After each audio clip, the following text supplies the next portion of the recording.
Good afternoon, ladies and gentlemen. Very pleased to introduce Bryson DeChambeau to the interview room. Bryson, welcome back to Augusta National. Thank you. You have played yourself into contention in back-to-back Masters.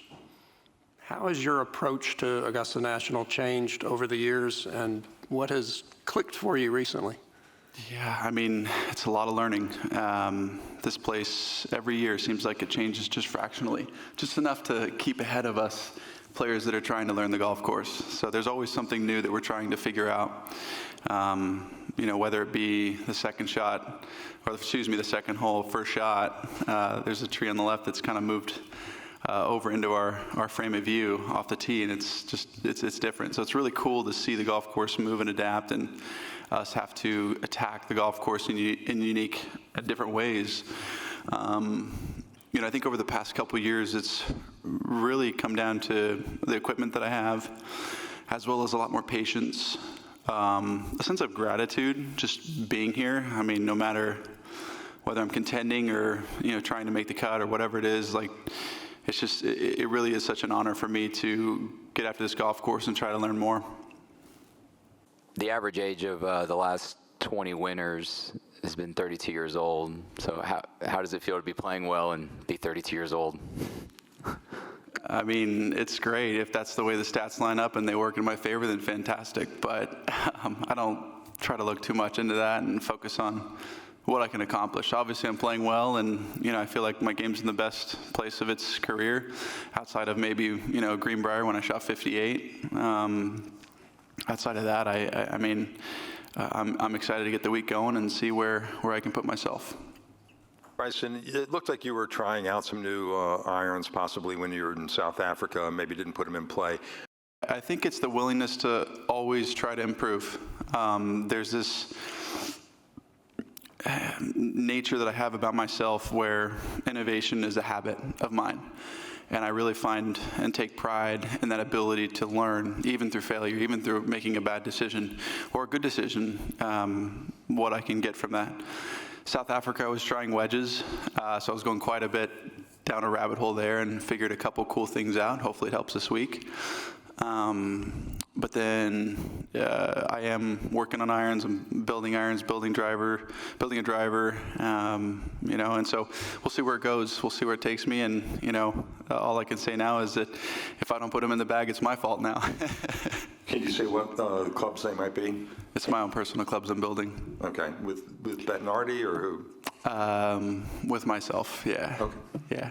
I'm curious how you reflect on last year. Obviously, it was your best finish, but it wasn't what you wanted out of that final pairing. Yeah, it was a great learning lesson. I mean, leading or being tied for the lead and having the lead, that last group final round gave me a lot of great perspective on it, and losing it, and then having things not go my way as they finished out, and Rory completing the Grand Slam. I mean, like I said last year, he earned it, right? And it was really cool to see in person. Secondarily, I think as I reflect back on it, the one thing I can take from it is that I can put myself in those positions, right? And the more I put myself in those positions, the better opportunities I'm going to have to win, and it's just been a gradual learning process, and you never know what this week may bring, but I certainly hope to give it my all and put myself back in that position because I want to feel it again.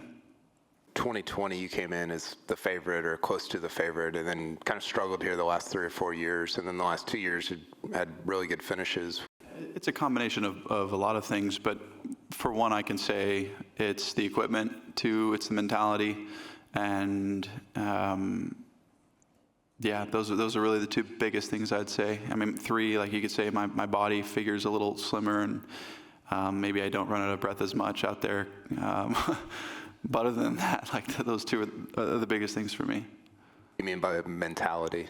I think focusing on hitting the bigger parts of the greens, making sure I'm missing it in the right places to certain flags, is really what's adjusted my mindset in a positive way.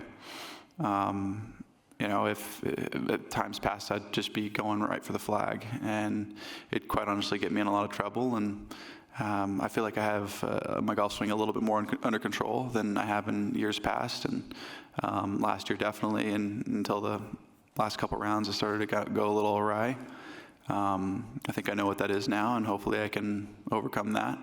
But from a strategic perspective, it's more of mentally focusing on where to be and being more patient, in a sense, not going after everything. More patience, like not as aggressive all the time, knowing where to be aggressive, when not to be aggressive.